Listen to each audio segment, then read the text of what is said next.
Leo Machi 25, Rais wa Jamhuri ya Muungano wa Tanzania Dr. Samia Suluhu Hassan amefanya uteuzi wa viongozi mbalimbali na kuwapangia vituo vya kazi mabalozi. Mujibu wa taarifa iliyotolewa na Katibu Mkuu Kiongozi Balozi Dr. Moses Kusiluka, uteuzi huo uliopangwa ni kama ifuatavyo.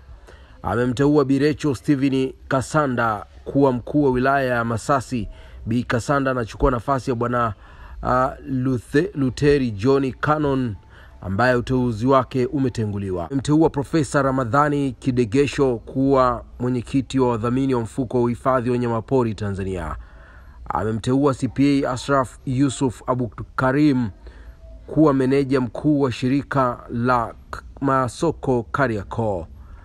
Amemteua Balozi Hamadi Hamisi Hamadi na kumpangia kuwa balozi wa Tanzania nchini Msumbiji, na Balozi Mobare Matinyi amepangiwa kuwa balozi wa Tanzania nchini Sweden.